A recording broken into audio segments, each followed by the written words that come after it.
Hey babes, welcome back to the channel, or welcome if you are new. My name is Brandy. I am the host of the Be Real Babe show, and today, you guys, it's time for some internet insanity. And I have 4 different stories for you today. I'm looking forward to wrapping this up and taking an extra long break for my seasons as I normally do. If you are new around here, I have a podcast, the Be Real Babe podcast, that I do every Fridays, and then we have Internet Insanity on Wednesdays and Keeping Up with Canada on Mondays. So 3 episodes a week between 2 different platforms, 2 different formats, and I've been doing this for pretty much a year straight and only breaking twice. So I am ready for a break. I'm going to be taking a 2-month break on the YouTube channel and on the podcast. But while I'm taking a break on the YouTube channel, I will be uploading the podcast every Tuesday and Thursday. So there's still some content if you haven't watched the podcast yet. And if not, there is a year's worth of internet insanity in the library, as well as Keeping Up with Canada and past seasons of the podcast. So lots of content on my page if you'd be so kind to go and watch that on the break while I take a much needed relax. I'm going to not look at a camera for a solid 2 weeks straight. I am not going to research any topics. I am just going to watch YouTube for my fun, and I'm just going to take a good long break and then start getting ready for the next season. And I want to learn a little bit more. I want to learn how to edit better and make my flow better, just all those things. So very much looking forward to a break and looking forward to getting these stories out to you today. Shut the fuck up, right? You didn't come here to listen to all of that. If you've already heard that, I apologize. Just want everyone to know. So we have 4 stories today. One is actually kind of blending 2 of the shows here, Keeping Up with Canada and Internet Insanity, because it is about a Canadian, but she is abroad and something happened to her while she was away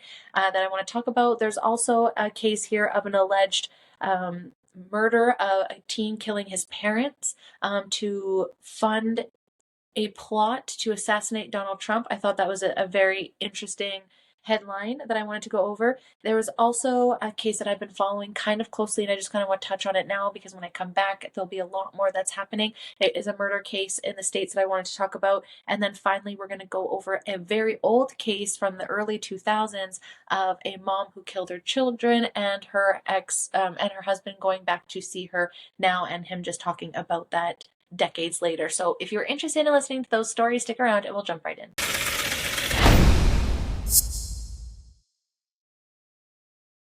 Okay, guys, so thank you for listening to that extra long intro. I probably should have just done that now, but either way, let's jump into the stories and we'll get right to it. So the first story, like I said, kind of overlaps. I should have kind of put this on the Keeping Up with Canada, but I actually found this the day after I recorded that, so I thought this kind of combined both. And I'm not laughing because this is really terrible. I'm just laughing. Of course, I always find stories always the day after I record. I find another story that I'm like, oh shit, I should have talked about this episode, especially because it was the last one. So I thought I would throw it on here because this is also, again, a thing to be careful of, because I think sometimes we'll just get into it and then I'll talk about it. Okay, so it's just a warning of what we should and should not do with this story. So Canadian woman loses her hands in shocking shark attack. And I'm not victim blaming her by any means. I'm just saying we can learn some lessons from this story.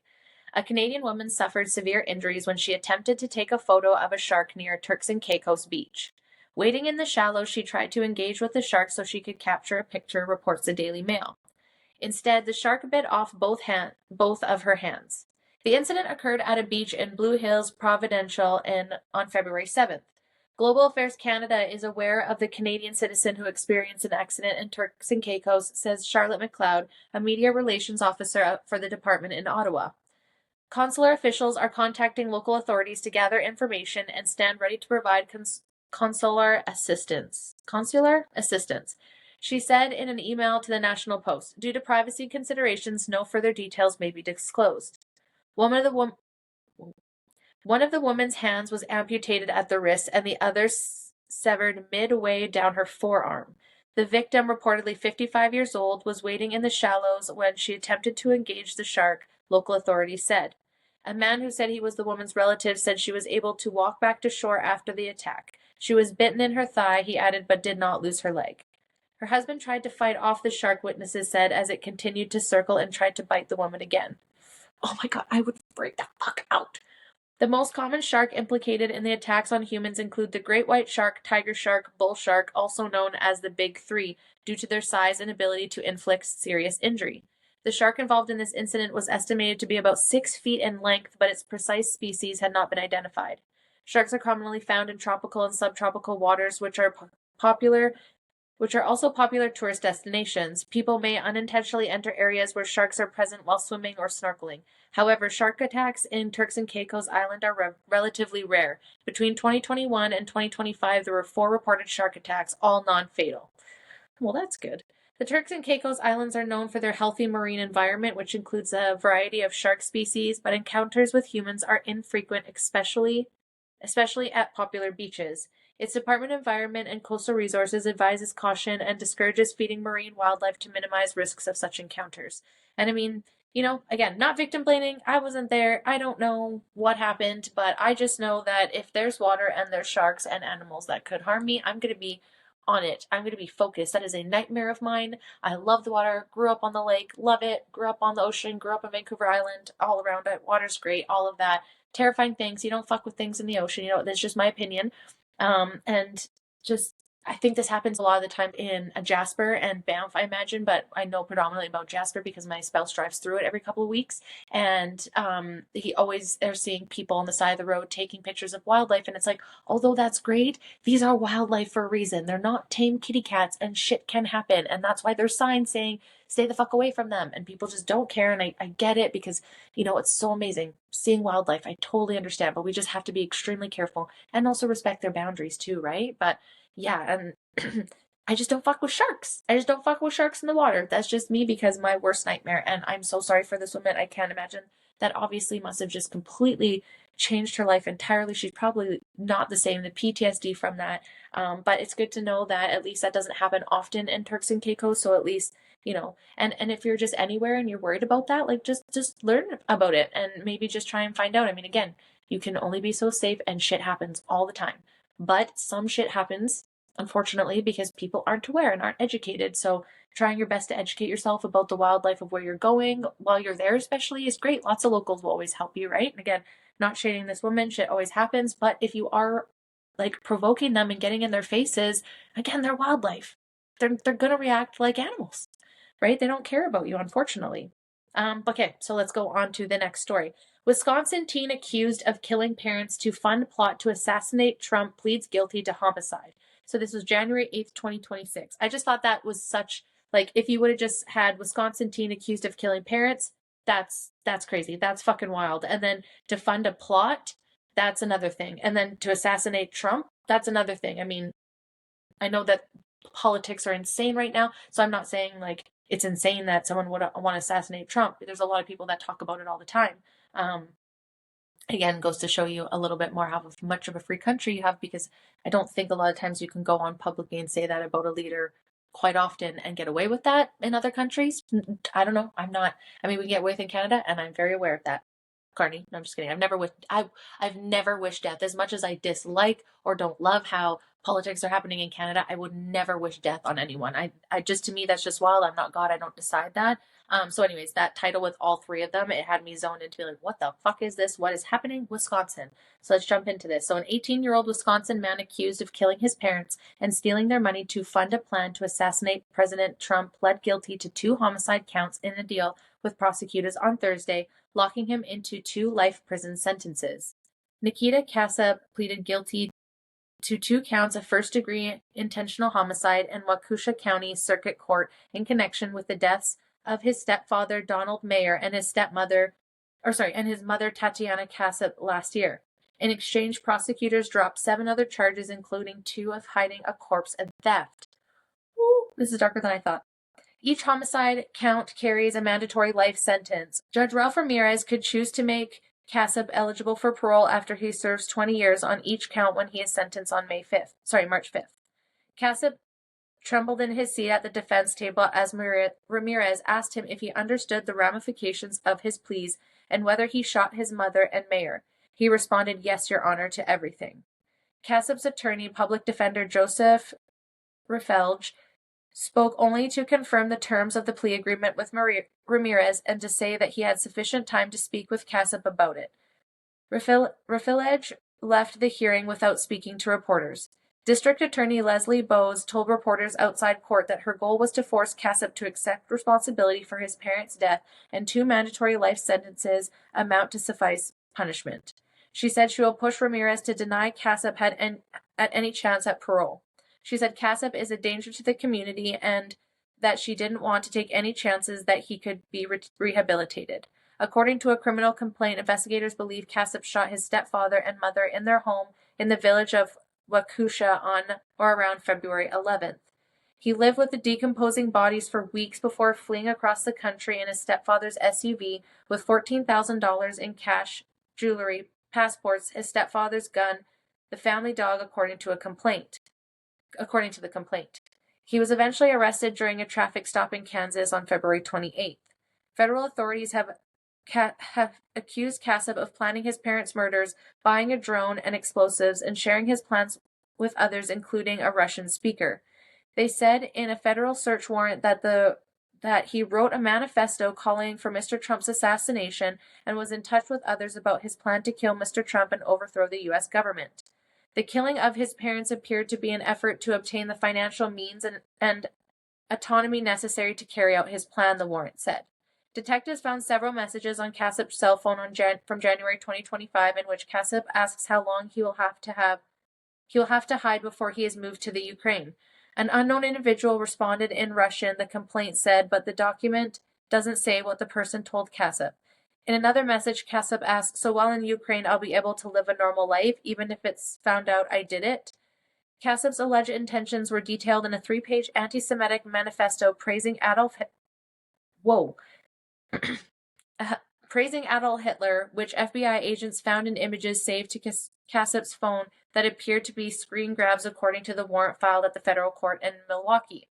Excerpts from the manifesto, which are included in the warrant, mention getting rid of the president and perhaps the vice president, things the document says prompted the teenager's desire to spur government collapse.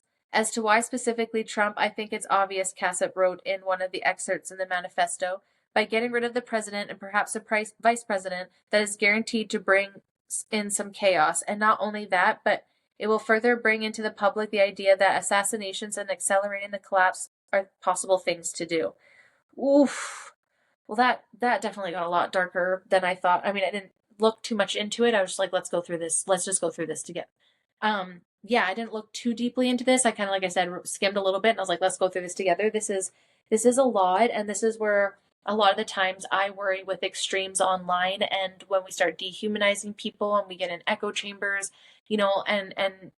and we've all been, I'm sure, in those times where we're a little crazy in our heads, you know what I'm saying? Where we need someone to be like, what are you doing? I'm sure there's mild ways like when you just don't stop eating all dressed crispers at nighttime and your spouse isn't home and you're a stoner and then you just eat a whole fucking bag like every single night because they're just so good and there's no one here to stop you. There's no one. The cats look at you, but it doesn't stop you. There's things like that. And then there's things like this where, I only read the first little bit and I was like, this is nuts. And then that got even more insane. And this is what I worry about when we look at extremes online and we look at echo chambers and polarization and when everything's politicized and everyone's arguing and no one can talk. Like these situations amp up and they're not taken down, they're flamed all the time. And it makes me so fucking sad because, now 3 people have completely lost their lives. 2 people for real life was taken. And then now this guy's life is pretty much done in the system. For what? Because you thought you could pull that off. And it's just, I don't know. Is it by people saying you can do anything? Like maybe we should be careful what we're saying that to. Like we should be very careful in our messaging and we should be very careful when we're being polarizing and do a lot of self-evaluation. I think 2026 should be a lot of self-reflection on how we're pushing the divide because no matter what, if you're pushing the language, you're pushing it. Doesn't matter what fucking side and extreme you're on, extreme or not, if you're pushing that and you're pushing that rhetoric, it is going to push the most vulnerable people to do the craziest shit or the people that are having such a rough time going to substances and then, acting out. Like it's just not helping. And it's nobody has we have personal responsibility, but I also think we have another responsibility. Like, what are we contributing to the world? I know we're just all learning online etiquette. It's all new for most of us. And, I'm not saying I know what it's right, but from sitting back and watching over the last decade, it just seems like you can really fall into an echo chamber and things just get crazy and you don't see other things. And it's so hard not to then emotionally react from that. Like, we're all learning how to do it, right? And all learning how to show up online. Like, so you don't want to necessarily be political. You want to, dance around some things, but you also don't want to. You want to be sure in your understanding, but then you get ripped apart and it's like, oh my gosh, I think we just need to have grace and just to be chill and not react so much in people's comment sections and be more curious and be more compassionate, that we're all learning and we're all coming from our own individual lenses and our own biases, and that's going to look different, so everyone's going to react different. Instead of reacting being like, oh, this person hates me because they don't have the same lens, like maybe that person just doesn't know. And sometimes when you have bad shit, it's like, I don't want people to even to know the shit that triggers me, because I don't want someone else to experience that. But yet we lash out at people because they don't understand, and they don't understand the things that bother us and what we've been through, right? So it's like having compassion that other people have not seen your experience, and maybe even educating them might not be enough, because maybe people can't understand it until they go through it, and maybe they won't and they never will, and that sucks that they won't relate. But at least that's wonderful that they don't have to go through some of that pain, right? But maybe they have completely different pain that you don't understand, so you're not seeing it from their point of view, right? That's why things aren't so black and white all the time. There's so much gray area. Not when we're murdering people, there that is black and white. But what I'm saying, like with this specific situation, that seems to be, and yes, this conversations have happened, but it seems to be more and more, the more we have, algorithms being carved and echo chambers built and extremes and tensions are rising, and we're not de-escalating it, we're just flaming it for clickbait and views and all that. I'm guilty of it too. But I definitely, like, closing out this season, have been really thinking, like, what do I want to bring next season? What am I doing? How am I contributing? Am I making things worse? Am I making things better? I really want to be intentional, and I want to be understanding and compassionate to a degree. I'm not saying we've been a little too compassionate, progressive in some things, but you know what I'm saying, right? Being more open to both conversations, all angles of a situation, because there's so many different stories. Anyway, so let's get to the next story. We'll be here forever. Okay, so the next article here we're going to go over was a case that was in 2001. So obviously I was quite young at this time. I was just a teenager, so I roughly remember the situation. But I thought this was really interesting because a lot of stories I cover are usually within the last couple of years, and this one is over 20 years ago. And it's kind of interesting to see how families move on from very tragic situations. So, why Andrea Yates' ex-husband Rusty still visits her decades after she drowned their 5 children. Andrea Yates confessed to drowning her 5 children in the bathtub of their home in the Houston suburb of Clear Lake, Texas on June 20th, 2001. On June 20th, 2001, a stay-at-home mother called 911 to confess she had drowned her 5 children in the bathtub of their home in Texas. The shocking crime made nation and international news and led the arrest of then 37-year-old Andrea Yates. In March 2002, Andrea was convicted of capital murder and sentenced to life in prison in connections with the death of Noah 7, John 5, Paul 3, Luke 2, and 6-month-old Mary. That verdict was later reversed in July 2006, and she was found not guilty by reason of insanity. Her attorneys argued that she had suffered from postpartum depression and postpartum psychosis, and that weeks before the murders, her doctor had taken her off a very powerful antipsychotic drug, Haldol. Haldol? Andrea's ex-husband, Rusty, 61, tells people about his life with Andrea and why he still visits her once a year at the Kirtville, Texas mental health facility nearly 25 years after the death of their children. I try once a year to visit in person, and we text back and forth some and talk on the phone some, Rusty says. Andrea and I always got along. That's a time of our life that we both cherish, and she's the only person I can talk to about it. She and I are the only two who can get together and reminisce about what it was like to enjoy those years together. Rusty, who divorced Andrea in 2005, says that although they both appreciate each other's friendship, it's bittersweet. I mean, it's nice to reminisce. Honestly, I've never imagined anything like this could happen, especially with her, especially how caring and loving and devoted Andrea is. I don't hold it against her, but even just communicating with her is a reminder of that. So we try to focus on the better times, but it's a little hard to, even in our conversations, to avoid the most significant tragedy. And I think that for her, it loomed so large that it really kept her from growing, from really living and trying to enjoy the balance of her years. It's just too big. She can't get past it. Andrea has been held at the facility since 2007. According to a previous reporting by People, she can undergo a review every year to see if she is competent to leave the facility, but has opted each year to waive her right to be reviewed. According to Rusty, Andrea fully embraced her role as a mother, and to have it end the way it did was just devastating for her. Andrea spends a lot of time going over old videos of our family, looking through old pictures, that sort of thing, because her mind is still sort of stuck there, says Rusty, who is a computer engineer at NASA's Johnson Space Center in Houston. I was raised in a tradition where intention matters as much as anything, right? And we're flawed humans. We can have good intentions and do the wrong thing. So it's easier for me to forgive Andrea than it is for her to forgive herself, because she was raised in a tradition of works. It's a strict Catholic upbringing. She's kind of stuck because she has this extremely hard time forgiving herself. It's like, how do you take something that significant and get past it in life, or do you get stuck there, and that's where you're stuck, and that's it? Rusty says he met Andrea, who was a nurse at the time in the late 80s, while living at the same apartment complex in Houston. One night, someone had bumped her car in the parking lot, and I was sitting in my apartment. I was talking to somebody on the phone. I heard a knock at the door and opened the door, and it was Andrea. And I literally dropped the phone. She asked, "Hey, do you know anything about that?" Because she knew that I parked out in the same area she did, and later admitted that it was just an excuse to meet me. She'd been wanting to meet me, he adds, and Andrea is a very shy, kind of reserved person. And if you know her at all, that was a big step for her because she's not a very forward person. They married 4 years later in 1993 and started a family. I was almost jealous of the fact that she got to spend so much time with the kids while I had to work all the time. I said, "Hey, we could probably make it work if I worked half the time and you worked half the time." And she said, "I'm a mother now." And I thought that's the role she embraced, and being a father is the role I embraced. It's my favorite role in life, being a father, says Rusty, who has a 17-year-old son from a second marriage that has since ended in divorce. And I honestly think being a mother was Andrea's favorite role.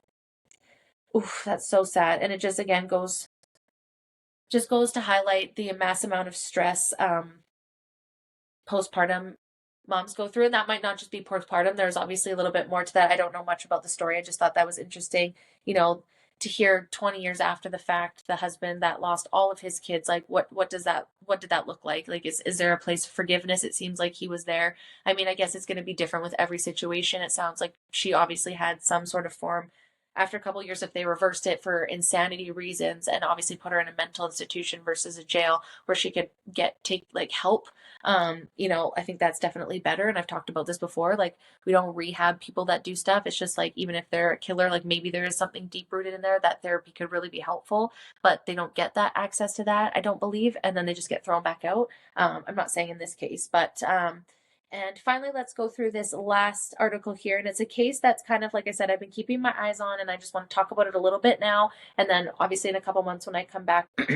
So this is the case about the Tepe double homicide. I just want to go through this article. Like I said, I've been following this case for a little bit, and it's been developing. A lot of stuff is developing even by the time I record this, because I'm trying to do this a week early. So lots going to change. But at the time, Columbus police have recovered a gun they believe was used in the death of a Wayland Park couple, Chief Elaine Bryant said during an update on the case on January 14th.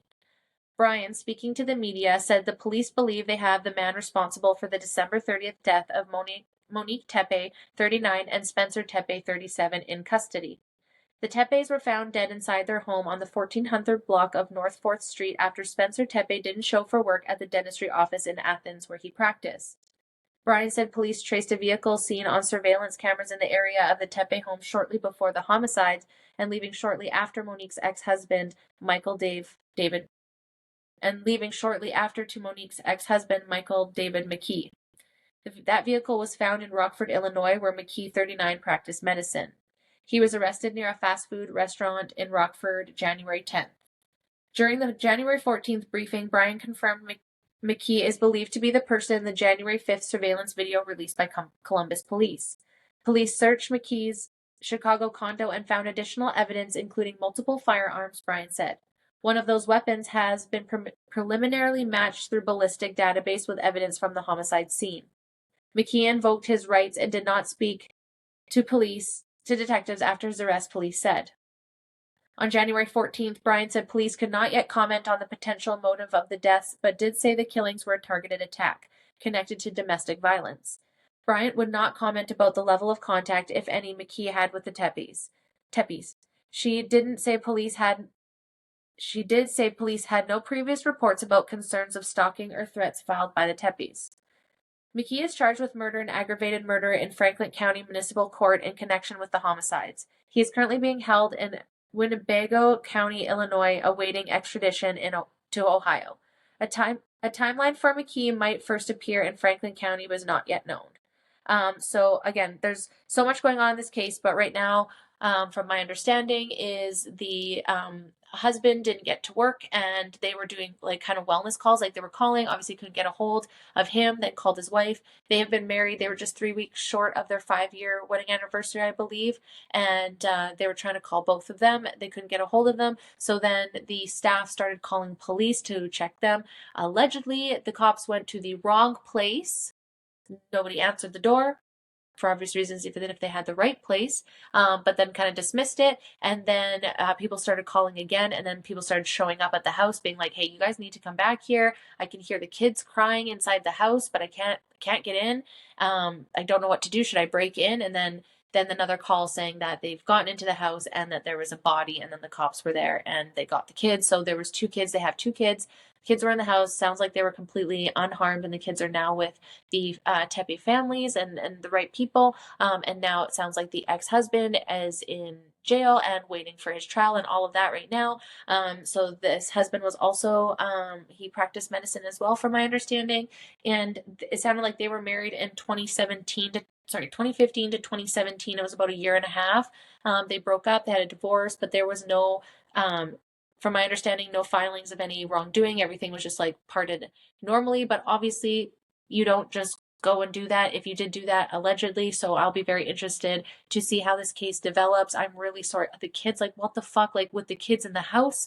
That's just insane to me, but that's what this episode is about, internet insanity. I'm going to be interested to see how it develops, because I don't believe you're right in the mind, and I don't believe there's any reason to just go shoot your ex-wife and her husband. Don't think there's any reason for that, especially with fucking children there, and figure it out another way. This is not the right way. But anyways, guys, thank you so much for listening. If you guys are new here, or if you've been here for a long time, I appreciate you so much. As I've mentioned a million times and in nauseum, I am now taking a break. This is the final episode, and on Tuesdays and Thursdays for the next 2 months, you will be getting 2 episodes of the Be Real Babe podcast coming at ya. And if you don't want to watch that, there's tons of episodes going back. There's probably at least 100 episodes between Keeping Up with Canada, Internet Insanity, and past podcasts. So please go have a listen. Thank you guys again so much. Don't forget to like, subscribe, turn on notifications, and I'll see you in a couple months. Bye! Thanks for watching. Make sure to like, subscribe, and turn on notifications. Until next time, bye!